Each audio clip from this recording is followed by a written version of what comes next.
الأخلاق والدين الصلاة والسلام على من كان نبيا وآدم بين الماء والطين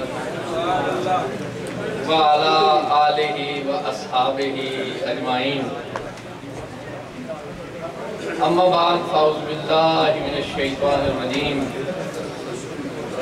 بسم الله الرحمن الرحيم مالك يوم الدين صدق الله العظيم إن الله وملائكته يصلون على النبي يا أيها الذين آمنوا صلوا عليه وسلموا تسليما الصلاة والسلام عليك يا سيدي يا رسول الله وعلى آلك وأصحابك يا حبيب الله الصلاة والسلام عليك يا روح جسد الكونين وعلى آلك وأصحابك يا عين حياة الدارين الصلاة والسلام عليك يا سيد الأشراف وعلى آلك وأصحابك يا جامع الأوصاف مخدوم و محتشم عالی مرتبت پیر علی رضا صاحب مدد العلی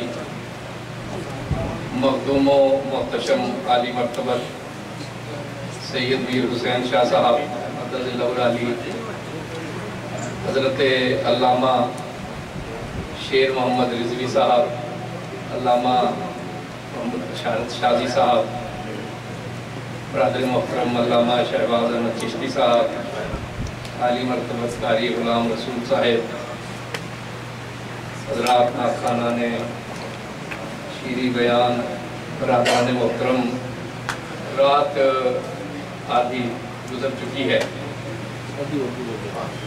اور بڑی ایمان افروز تقریریں بھی آپ نے سنی اور اثر انگیز نعتیں بھی آپ نے سنی اور غالباً ابھی کچھ مہمان اور بھی باقی ہیں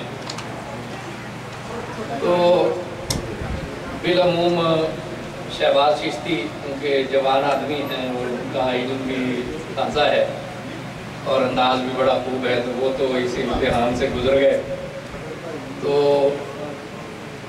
موضوع اگر دیا جائے تو بہتر ہے کہ اس کو پہلے بھگتا لیا جائے تو جب دماغ ذرا تر و تازہ ہوں اور بات سنیں اور یہ ضروری ہے جیسا کہ شہباز چشتی صاحب نے کہا کہ اللہ تبارک و تعالیٰ کے فضل سے اگر صحیح دلائل کسی کے پاس ہیں تو وہ صرف اور صرف اہل سنت والجماعت ہے باقی کسی کے پاس بنیادی بات سمجھ لیں تقریریں تو چونکہ ہو گئی تو چند بنیادی باتیں سادہ سے انداز میں سمجھ لیں کیونکہ مجھے کافی ساری وارننگ میں خود بھی مختصر بات ہی کرنا چاہتا ہوں اور کافی ساری مجھے دھمکیاں بھی مل چکی ہیں کہ بات مختصر تو بنیادی بات یہ سمجھیں کہ اگر کسی کے پاس دلائل ہیں نا تو وہ صرف اور صرف اہل سنت والجماعت ہے یہ کوئی جذباتی بات نہیں ہے یہ محض دعوے کی بات نہیں ہے یہ حقیقی بات باقی جتنے بھی لوگ ہیں ان کے پاس ڈھکوسلے ہیں جی ڈھکوسلے میں واقعی سادہ بات کر رہا ہوں ان کے پاس ڈھکوسلے ہیں آیت کا مطلب غلط لیں گے سیاق و سباق سے ہٹ کے بات کریں گے آیت آدھی پڑھیں گے آدھی چھوڑ دیں گے جی اور تفسیر میں ڈنڈی ماریں گے تعبیر میں ڈنڈی ماریں گے جب تک وہ اپنی بددیانتی نہ کریں ان کا موقف واضح نہیں ہوتا اور ڈھکوسلے یہ ہماری بدقسمتی ہے کہ دلائل ہمارے پاس ہیں اور ہم نے دلائل چھوڑ دیے ہیں اور زیادہ وقت جو ہے ہم ادھر ادھر صرف کرتے ہیں ضائع کرنے کا لفظ میں احتیاطاً استعمال نہیں کر رہا لیکن وقت ہم دلائل کے علاوہ دیگر باتوں میں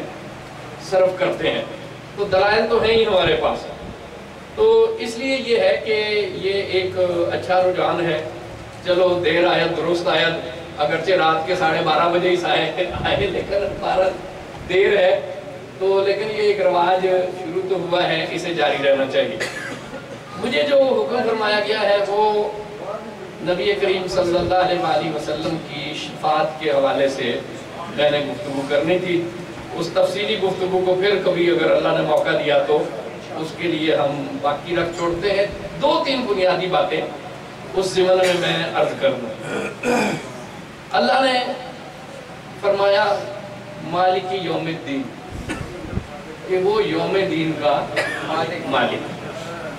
जब कुरान का आगाज हुआ तो औज़ु बिल्लाहि मिनश शैतानिर रजीम, बिस्मिल्लाहिर रहमानिर रहीम, अल्हम्दुलिल्लाहि रब्बिल आलमीन।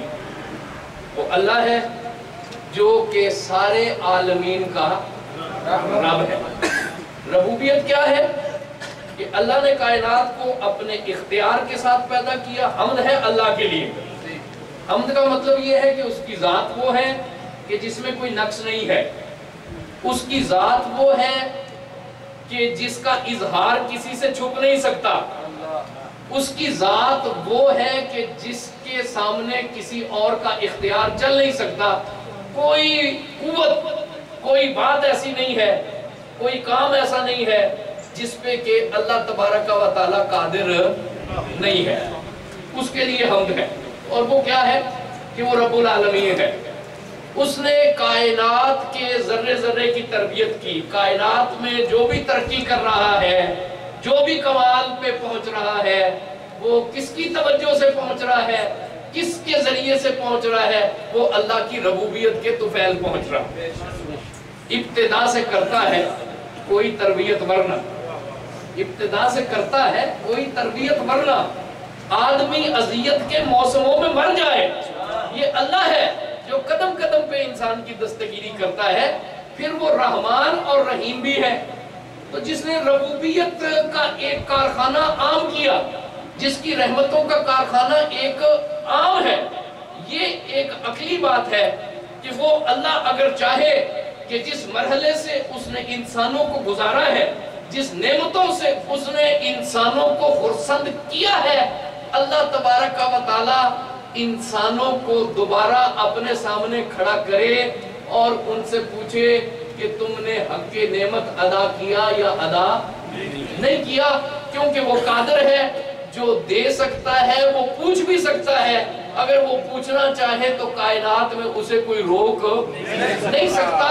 इसलिए उसने रबूबियत और रहमत के जिक्र के बाद कहा कि मालिक यौम दीन, अल्लाह वो है जो कि यौम दीन का मालिक है। लेकिन ये कुरान है, कुरान बात करता है तो बड़ी खूबसूरती से करता है। मालिक किसे कहते हैं? मालिक कहते हैं कि अल मुतसर्रिफु फी आयानिल ममलूकत कैफा यशा, कि जो अपनी ममलिकत में जो चाहे करना चाहे, उसे कोई रोकने वाला ना हो।